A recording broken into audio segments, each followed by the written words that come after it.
जय हिंद दोस्तों, नमस्कार। मैं अरविंद कुमार यूलर्स इंस्टीट्यूट के ऑनलाइन प्लेटफॉर्म पर आप सभी का स्वागत करता हूं। दोस्तों, आज मैं आपके लिए क्लास 10th का केमिस्ट्री का चैप्टर नंबर 1 रासायनिक अभिक्रियाएं एवं समीकरण लेकर आ गए हैं। यानी आज हम लोग रासायनिक अभिक्रियाएं एवं समीकरण को पढ़ेंगे और उसको समझेंगे। तो आज का क्लास बहुत ही मजेदार होने वाला है, क्योंकि हम लोग इसके एक एक टॉपिक को पढ़ेंगे और समझने का प्रयास करेंगे। तो क्लास 10 में जो हमारा पहला चैप्टर है केमिस्ट्री का, वो है रासायनिक अभिक्रियाएं और समीकरण, chemical reaction and chemical equation. आज हम लोग जानेंगे कि क्या होता है chemical reaction and chemical equation. ठीक है, आइए स्टार्ट करते हैं। ठीक है, तो आज का हमारा जो सबसे पहला टॉपिक होगा रासायनिक अभिक्रियाएं। आज का हमारा जो टॉपिक होगा, सबसे पहला जो टॉपिक होगा रासायनिक अभिक्रियाएं। चैप्टर का भी नाम है, ध्यान दीजिएगा। तो सबसे पहले हम जानेंगे कि रासायनिक अभिक्रियाएं होती क्या है, जिसको हम लोग इंग्लिश में बोलते हैं केमिकल रिएक्शन। क्या बोलते हैं? Chemical reaction. आइए डिफिनेशन के माध्यम से समझते हैं। यहां कहा जा रहा है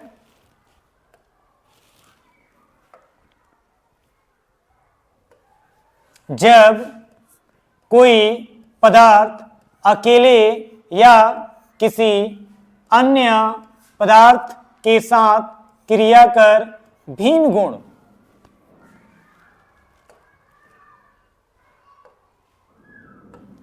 गुण वाले नए पदार्थों का निर्माण करते हैं, तो इस प्रक्रिया को रासायनिक अभिक्रिया कहते हैं। बात समझ में आ रही है? जब कोई पदार्थ या तो अकेले या किसी अन्य पदार्थ के साथ, या तो अकेले या तो किसी अन्य पदार्थ के साथ आपस में क्रिया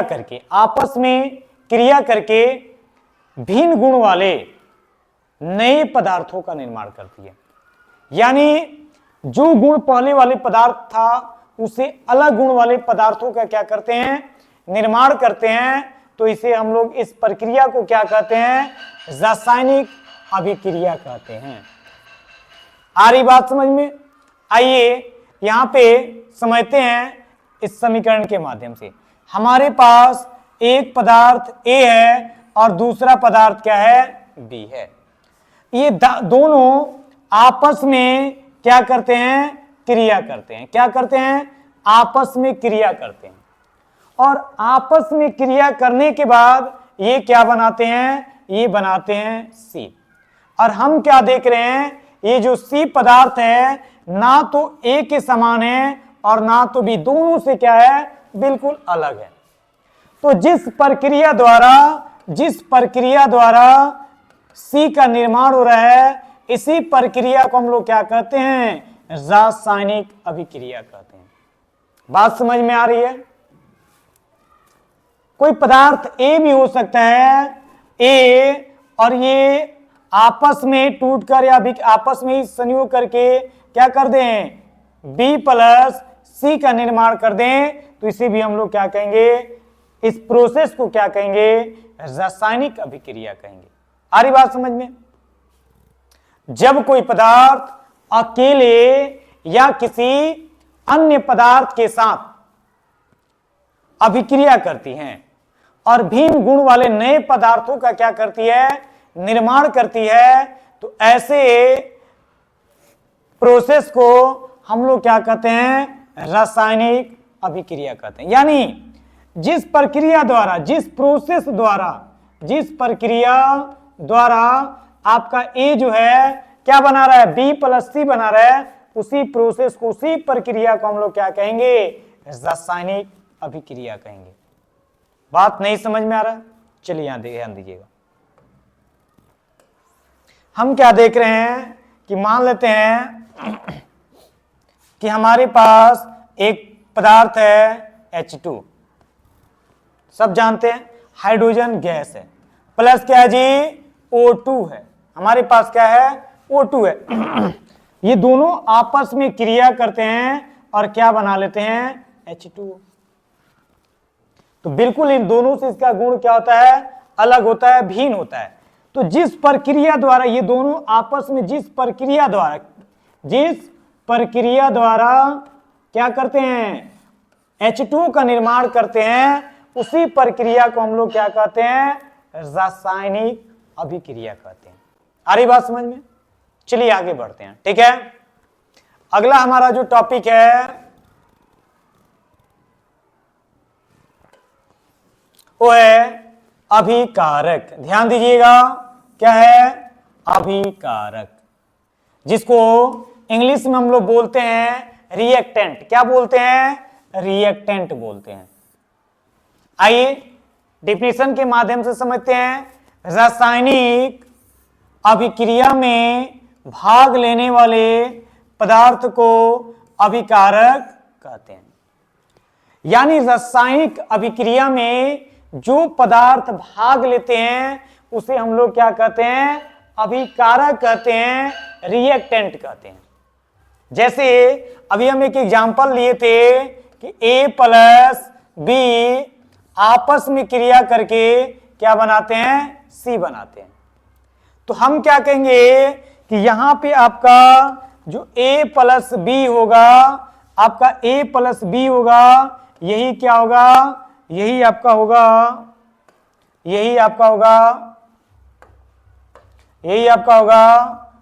अभिकारक होगा। यही क्या होगा आपका, अभिकारक होगा। इसी A प्लस B को हम लोग क्या कहेंगे, रिएक्टेंट कहेंगे। आइए और एग्जांपल समझते हैं।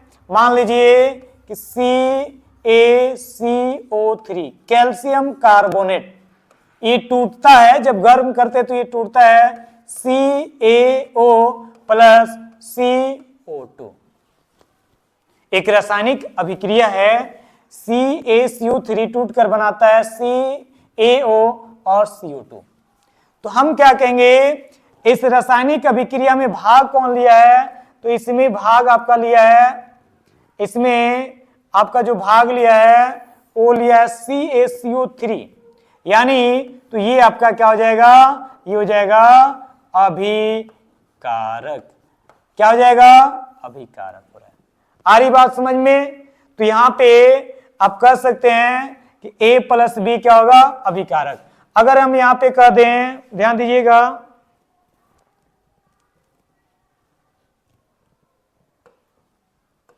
अगर यहां कह दें कि एक पदार्थ है जो टूट कर क्या बना रही है, B प्लस C, तो यहां क्या हो जाएगा, ये हो जाएगा आपका अभिकारक।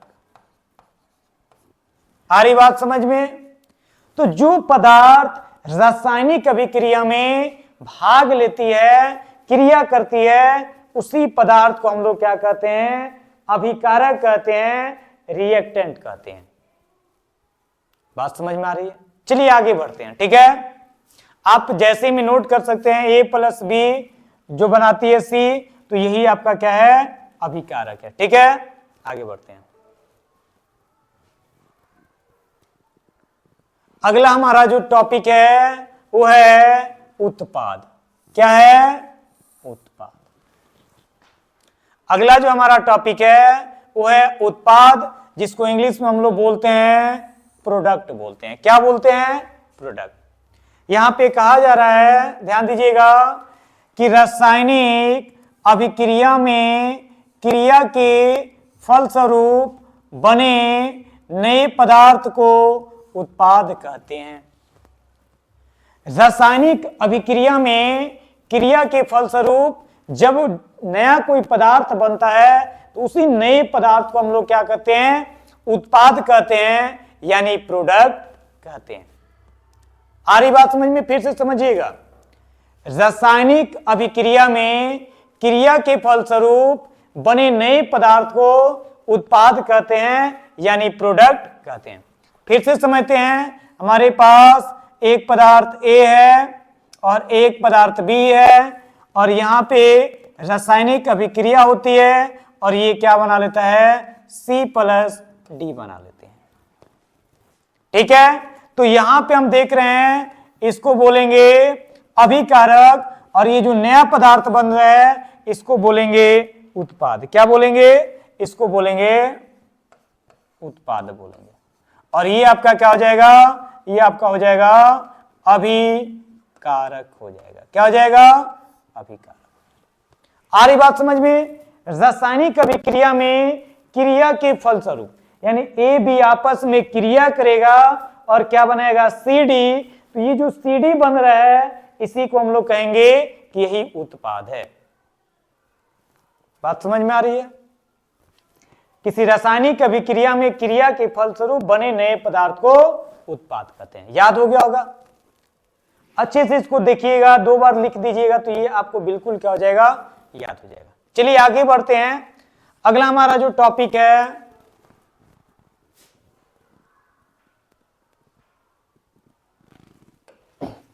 वो है रासायनिक अभिक्रियाओं की विशेषता।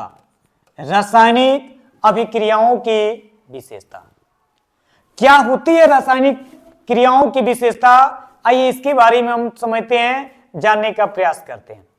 तो यहां पे ध्यान दीजिएगा, 1 नंबर में लिखा गया है कि गैस की उत्पत्ति होती है। रासायनिक अभिक्रियाओं की ये एक विशेषता है कि जब भी रासायनिक अभिक्रिया होती है तो वहां पे क्या हो सकती है जी, गैस की उत्पत्ति हो सकती है, अवस्था में परिवर्तन हो सकता है, ताप में वृद्धि हो सकता है, और यहाँ पे अवक्षेप का निर्माण हो सकता है, रंग में परिवर्तन हो सकता है। जब भी कोई रासायनिक अभिक्रिया होगा तो यहाँ पे ध्यान दीजिए, देने वाली बात यह है क्या क्या हो सकता है, तो गैस की उत्पत्ति हो सकती है, अवस्था में परिवर्तन हो सकता है, ताप में परिवर्तन हो सकता है, अवक्षेप का निर्माण हो सकता है, रंग में परिवर्तन हो सकता है। ये सारी चीजें क्या होती है, तो रासायनिक अभिक्रिया की क्रिया विशेषता होती है। आइए एक एग्जाम्पल के माध्यम से हम लोग समझते हैं कि मान लीजिए जिंक है और इसकी अभिक्रिया हम किसके साथ कराते हैं, HCl के साथ कराते हैं, तो यहां बनता है ZnCl2 बनता है, प्लस इसमें से क्या होती है, हाइड्रोजन गैस बाहर निकलती है। तो आप देख रहे हैं कि इस अभिक्रिया में क्या हो रही है, गैस की उत्पत्ति हो रही है। तो वही यहां पे लिखा गया है कि गैस की उत्पत्ति होती है। यहां कहा जा रहा है अवस्था में परिवर्तन, अवस्था में परिवर्तन। अगर हम कार्बन को ऑक्सीजन की उपस्थिति में जलाते हैं तो ये बनाता है CO2।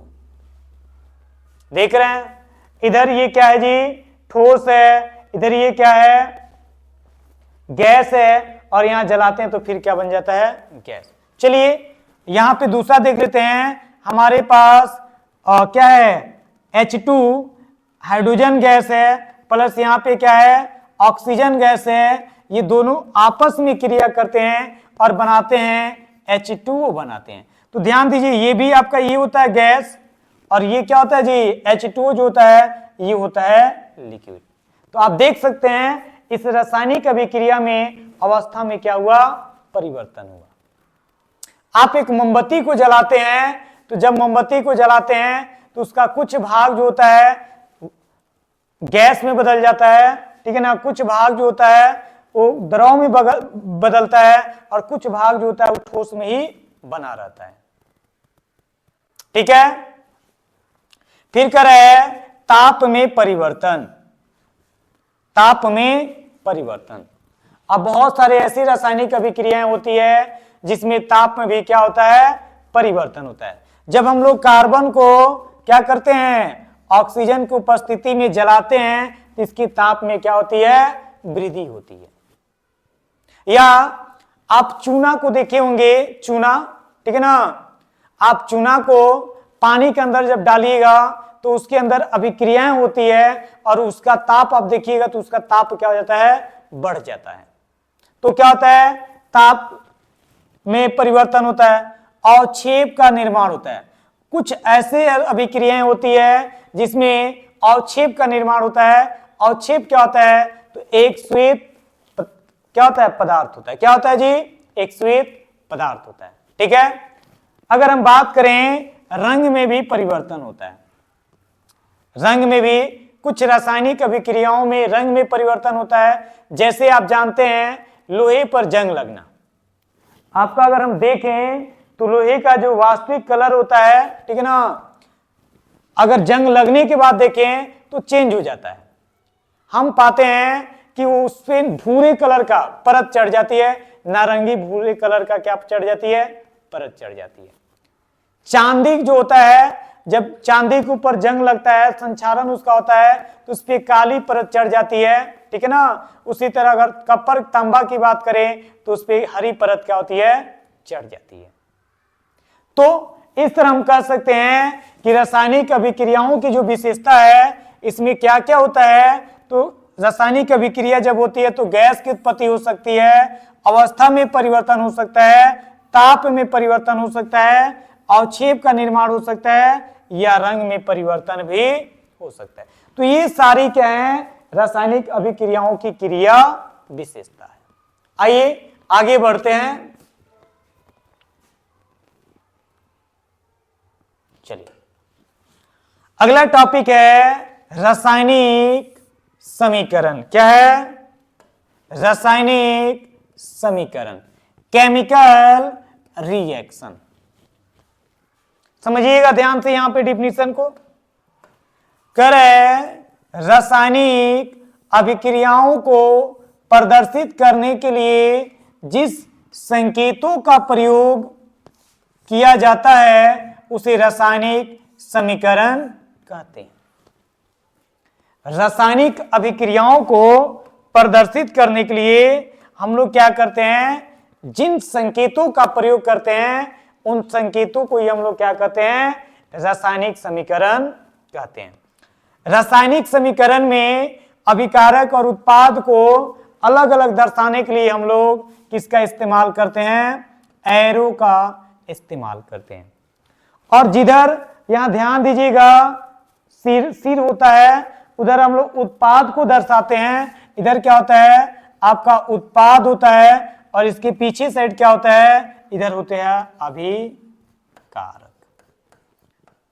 हमेशा हम लोग रासायनिक समीकरण में एरो के पीछे वाले हिस्सा की तरफ अभिकारक को दर्शाते हैं और बाद वाले को क्या, उत्पाद, सिरे की तरफ उत्पाद को। और यहां पे जो भी अलग अलग पदार्थ होते हैं उनको हम किसके द्वारा, प्लस चिन्ह द्वारा क्या करते हैं, दिखाते हैं। जैसे मान लीजिए हमारे पास एक दो पदार्थ है, ए प्लस ए और क्या है, बी है। अभी प्लस छोड़ दीजिए, बस इतना समझिए कि हमारे पास दो क्या है, दो पदार्थ है, ए प्लस बी, और ये क्या बना रहे हैं, ये बना रहे हैं सी डी और ई। ये तीन पदार्थों का क्या करें, निर्माण करें। तो अब हम इसको दर्शाएंगे, तो यहां ध्यान दीजिएगा, इसको प्लस के रूप में दिखाएंगे और यहां भी इसको क्या करेंगे, प्लस के रूप में दिखाएंगे। ठीक है। यानी अभिकारक उत्पाद में जितने पदार्थ अभिकारक में भाग लेंगे उनको एक दूसरे को प्लस के रूप में दिखाएंगे, और उधर जितने पदार्थ उत्पाद के रूप में बनेंगे उसको भी हम क्या करेंगे, प्लस के रूप में दिखाएंगे। और यही जो चीज होता है इसी को हम लोग कहते हैं रासायनिक समीकरण। इसी को हम लोग क्या कहते हैं, रासायनिक समीकरण कहते हैं। आ रही बात समझ में। जैसे आपका एक ले लेते हैं N2 प्लस H2, ये क्या बनाता है, NH3 बनाता है। तो ये आपका क्या है, एक रासायनिक समीकरण है। क्या है, रासायनिक समीकरण। आ रही बात समझ में। यानी हम कह सकते हैं कि रासायनिक अभिक्रियाओं को प्रदर्शित करने के लिए जिस संकेतों का प्रयोग किया जाता है उसे रासायनिक समीकरण कहते हैं। किसी भी रासायनिक अभिक्रिया को जब संकेतों के रूप में लिख दीजिएगा तो उसी को हम लोग क्या कहते हैं, रासायनिक समीकरण कहते हैं। ध्यान दीजिएगा, अब रासायनिक समीकरण के रूप में किसी अभिक्रिया को क्यों लिखते हैं, थोड़ा सा ये इसके बारे में हम लोग समझ लेते हैं, आगे चर्चा करेंगे, लेकिन थोड़ा सा यहाँ पे इसको भी हम क्या कर लेते हैं, समझ लेते हैं।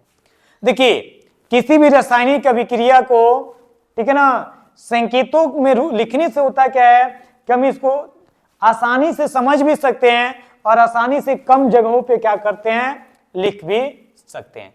कम पेज लगेगा हमको और आसानी से हम क्या कर लेंगे, समझ लेंगे। अब ध्यान दीजिए, इस अभिक्रिया को लिखना हो तो हम लिखेंगे, जब नाइट्रोजन गैस की अभिक्रिया हाइड्रोजन गैस के साथ कराई जाती है तो क्या बनता है, NH3 का क्या होता है, निर्माण होता है। तो अगर इसी चीज को हम डायरेक्ट यहाँ पे क्या कर दें, लिख दिए हैं, तो आसानी से समझ सकते हैं कि नाइट्रोजन गैस है, हाइड्रोजन गैस है, आपस में अभिक्रिया करके NH3 क्या कर लिया है, निर्माण कर लिया है अमोनिया गैस का, ठीक है ना। तो इस तरह से अमोनिया नहीं होगा। तो यहाँ पे रासायनिक समीकरण में लिखने से यही फायदा होता है, यही बेनिफिट होता है कि हम लोग आसानी से क्या कर सकते हैं, अभिक्रिया को समझ सकते हैं और उसको कम पेज में, कम जगह में क्या कर सकते हैं, लिख सकते हैं, ठीक है। आइए आगे बढ़ते हैं।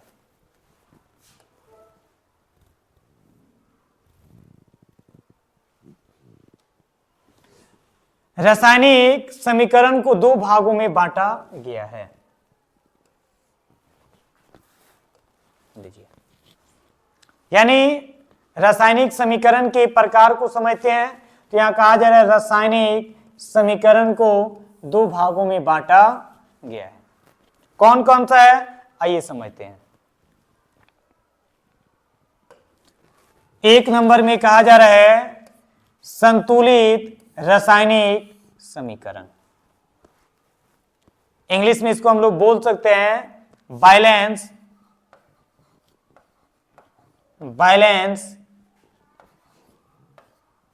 Chemical reaction. आप इंग्लिश लिखना चाहते हैं तो लिख सकते हैं, क्या लिख सकते हो, बैलेंस केमिकल रिएक्शन, या यहां पे लिख दे रहे हैं, यहां पे लिख दे रहे हैं, ठीक है ना।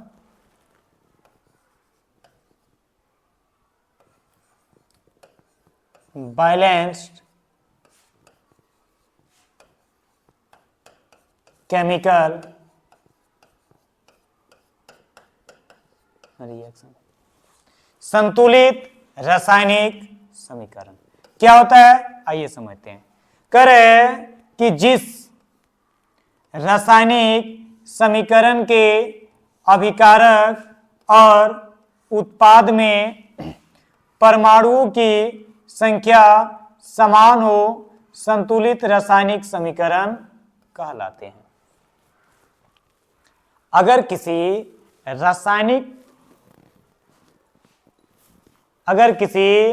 रासायनिक समीकरण के अभिकारक और उत्पाद में परमाणुओं की संख्या समान हो तो उसे हम लोग क्या कहेंगे, संतुलित रासायनिक समीकरण कहते हैं। आइए एक एग्जाम्पल लेते हैं, ठीक है ना।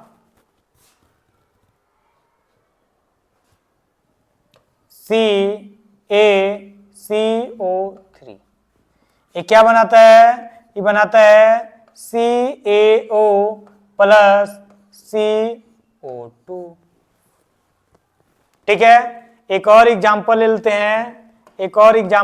हैं, C प्लस O2, ये क्या बनाता है, CO2 बनाता है।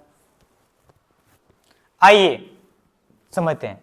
कह रहा है जिस रासायनिक समीकरण के अभिकारक और उत्पाद में, तो ये हो गया आपका अभिकारक, क्या हो गया, और ये हो गया आपका उत्पाद, यानी रिएक्टेंट हो गया और ये क्या हो गया, प्रोडक्ट हो गया। तो रासायनिक समीकरण के अभिकारक और उत्पाद में परमाणु की संख्या समान होनी चाहिए। आइए देखते हैं। तो इसमें हम देख रहे हैं कि इसमें कितने परमाणु है जी? 3 है। एक है कैल्शियम, दूसरा है कार्बन और तीसरा है ऑक्सीजन। आइए इधर भी सेम वही चीज होगा, कैल्शियम, ऑक्सीजन और कार्बन। तो दोनों तरफ देखते हैं। इधर कैल्शियम की संख्या जो है 1 है, इधर भी इसकी संख्या जो है 1 है। इधर हम कार्बन की संख्या देखें तो 1 है, इधर भी कार्बन की संख्या देखें तो 1 है। इधर ऑक्सीजन पे O3 लिखा है, यानी ऑक्सीजन की संख्या कितना है? 3 है। इधर 1 और यहाँ पे 2 कितना है? 3 है। यानी दोनों तरफ क्या है? LHS, इसको हम LHS बोल सकते हैं, इसको RHS। तो LHS और RHS में क्या है? जो एटमों की नंबर है, एटम क्या है? ये आपस में क्या है जी? बराबर है। एटम नंबर, एटमों की संख्या ऐसे कर सकते हैं, ठीक है। ये आपस में क्या है? बराबर। तो कहेंगे ये क्या है? संतुलित रासायनिक समीकरण। अगर हम यहां पे बात करें तो इधर एक कार्बन, तो इधर भी एक कार्बन, यानी अभिकारक में भी एक कार्बन, उत्पाद में भी एक कार्बन। अभिकारक में 2 ऑक्सीजन, उत्पाद में भी क्या है? 2 ऑक्सीजन। इसमें भी क्या है? समान है। तो हम कहेंगे ये क्या है? संतुलित रासायनिक समीकरण है। तो आइए इसको अच्छे तरीके से लिख लीजिए, एग्जाम्पल के रूप में लिख सकते हैं, ठीक है ना। देखो H2 प्लस O2 मिलकर बनाएगा H2O। पहले थोड़ा सा समझ लीजिए। तो देख रहे हैं 2 हाइड्रोजन, 2 हाइड्रोजन, 2 ऑक्सीजन है, यहाँ पे क्या है? 1 ऑक्सीजन है, नहीं है। इसको हम संतुलित कर देते हैं, ठीक है ना। अगर यहाँ पे हम 2 से गुणा करेंगे तो आपका हाइड्रोजन 4 हो गया और ऑक्सीजन 2 हो गया। ऑक्सीजन तो हो गया, फिर ये गड़बड़ हो गया तो यहाँ पे कर दो। तो अब ये संतुलित है, ठीक है ना। C प्लस O2 क्या बना रहा है? CO2। अभी संतुलित करना सिखाएंगे आगे, ठीक है। अभी बस समझिए ये भी संतुलित है। अभी एक और आपको एग्जांपल दिए थे, कैल्शियम कार्बोनेट, ठीक है ना। ये टूटता है तो बनाता है CaO प्लस क्या? CO2। तो ये भी क्या है? संतुलित है। तो जैसे में आप लिख सकते हैं एग्जांपल के रूप में। आइए आगे बढ़ते हैं।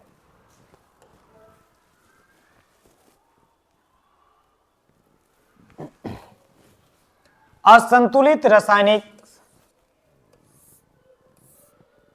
समीकरण क्या होता है? आइए समझते हैं। जिस रासायनिक समीकरण में अभिकारक और उत्पाद में परमाणुओं की संख्या समान नहीं होते, असंतुलित रासायनिक समीकरण कहलाते हैं। जिस रासायनिक समीकरण में अभिकारक और उत्पाद में परमाणुओं की जो संख्या है वो समान नहीं होते हैं, तो हम क्या कहते हैं कि वह जो समीकरण है वो असंतुलित समीकरण है। आइए एक एग्जाम्पल लेते हैं, ठीक है ना, और यहां पे देखते हैं कि संतुलित है कि नहीं है। Zn की अभिक्रिया हम करा लेते हैं HCl के साथ करा लेते हैं। तो यहां पे ध्यान दीजिएगा, ये बनाता है ZnCl2 और प्लस बनता है He2। आइए देखते हैं अभिकारक उत्पाद में क्या परमाणुओं की संख्या। अगर हम बात करें Zn की तो यहां इसकी संख्या कितना है? 1 है। अगर यहां पे हम बात करें तो इसकी संख्या कितना है? 1 है। अगर हम बात करें यहाँ हाइड्रोजन की तो इसकी संख्या कितना है? 1 है और यहाँ पे हाइड्रोजन की संख्या 2 है। देख सकते हैं क्या ये बराबर है? बिल्कुल बराबर नहीं है, यानी ये एक असंतुलित रासायनिक समीकरण है। अगर हम बात करें क्लोरीन की तो इसकी संख्या कितना है जी? 1 है। इधर क्लोरीन की बात करें तो इसकी संख्या क्या है? 2 है। आ रही बात समझ में? तो यहां पे हम क्या देख रहे हैं कि इधर 1 है, इधर इसकी संख्या कितनी है? 2 है। इधर हाइड्रोजन की संख्या 1 है, इधर हाइड्रोजन की संख्या 2 है, यानी अभिकारक और उत्पाद में परमाणुओं की संख्या समान नहीं है। तो हम क्या कहेंगे कि असंतुलित रासायनिक समीकरण है। ठीक है, और ले लेते हैं एग्जाम्पल। ठीक है, अभी आपको दिखा रहे थे H2 प्लस O2 मिलकर बनाता है H2O। तो इधर देख रहे हैं, इधर क्या देख रहे हैं कि हाइड्रोजन की संख्या 2 है और ऑक्सीजन की भी संख्या 2 है। इधर देख रहे हैं कि हाइड्रोजन की संख्या 2 तो है लेकिन ऑक्सीजन की संख्या 1 है। तो ये भी ऑक्सीजन क्या हो रहा है, ऑक्सीजन के परमाणुओं की संख्या समान नहीं हो रहा है। इसका मतलब है ये भी असंतुलित रासायनिक समीकरण है। आ रही बात समझ में? चलिए, तो असंतुलित रासायनिक समीकरण किसे कहेंगे? जिसके रासायनिक समीकरण में, किसी भी अभिक्रिया के रासायनिक समीकरण में अभिकारक और उत्पाद में परमाणुओं की संख्या जब समान नहीं होगा तो उसे असंतुलित रासायनिक समीकरण कहते हैं। ठीक है, आइए एक टॉपिक और देख लेते हैं, एक नोट देख लेते हैं। नोट में हम लोग क्या जानेंगे, तो कहा जा रहा है द्रव्यमान संरक्षण के नियम के अनुसार अभिकारक और उत्पाद में, द्रव्यमान संरक्षण के नियम के अनुसार अभिकारक और उत्पाद में परमाणुओं की संख्या, यहां पे आधा खा रहेगा, संख्या समान होती है। इसलिए असंतुलित रासायनिक समीकरण को संतुलित कर दिया जाता है ताकि अभिकारक और उत्पाद में परमाणु की संख्या समान हो जाए। देखिए एक रासायनिक समीकरण है, ठीक है, यहां पे हम दिखाते हैं कि इसका क्या इधर अभिकारक होगा, अभिकारक, और इधर क्या होगा, इसका होगा उत्पाद। तो एक नियम है द्रव्यमान संरक्षण का नियम। कौन सा नियम जी? द्रव्यमान संरक्षण का नियम। द्रव्यमान संरक्षण का नियम कहता है कि अभिकारक और इधर क्या उत्पाद का द्रव्यमान हमेशा क्या होता है, एक समान होता है, बराबर होता है। जितना द्रव्यमान अभिकारक का होगा उतना ही द्रव्यमान क्या होगा, उत्पाद का होगा। आ रही बात समझ में? इसलिए अब ध्यान दीजिएगा कि अगर हम लोग अभिकारक में परमाणु की संख्या अगर सेम नहीं होगा तो जाहिर सी बात है द्रव्यमान भी सेम नहीं होगा। इसलिए हम लोग क्या करते हैं, अभिकारक के परमाणु की संख्या उत्पादों के परमाणु की संख्या के बराबर करते हैं। यानी इसके अभिकारक और उत्पाद के परमाणु की संख्या बराबर करने के लिए हम हमेशा असंतुलित रासायनिक समीकरण को क्या करते हैं, संतुलित करते हैं। अगली क्लास में हम लोग सीखेंगे कि कैसे किसी रासायनिक समीकरण को यानी असंतुलित हो तो उसको कैसे संतुलित करेंगे। अभी बस इतना जानिए कि द्रव्यमान संरक्षण के नियम के अनुसार अभिकारक और उत्पाद में परमाणुओं की संख्या समान होती है, या कह सकते हैं कि अभिकारक और उत्पाद के द्रव्यमान क्या होते हैं, समान होते हैं। इसलिए असंतुलित, ध्यान दीजिएगा, असंतुलित रासायनिक समीकरण को संतुलित कर दिया जाता है ताकि अभिकारक और उत्पाद में परमाणुओं की संख्या समान हो जाए। तो आज के लिए इतना रहने देते हैं। अगली क्लास में असंतुलित रासायनिक समीकरण को कैसे संतुलित किया जाता है इस पे हम लोग चर्चा करेंगे और इस पे क्या करेंगे, बात करेंगे और इसको अच्छे तरीके से समझेंगे। आई होप आप सभी को आज का क्लास समझ में आया हो। ठीक है, तो अगर समझ में आया है, ठीक है, तो अच्छी बात है। नहीं समझ में आया तो आप कमेंट जरूर करें, कहां पे किस टॉपिक में आपको समझ में नहीं आ रहा है, ठीक है ना, उसको जरूर कमेंट करके बताएं। तो आज के लिए इतना ही रहने देते हैं। That's all.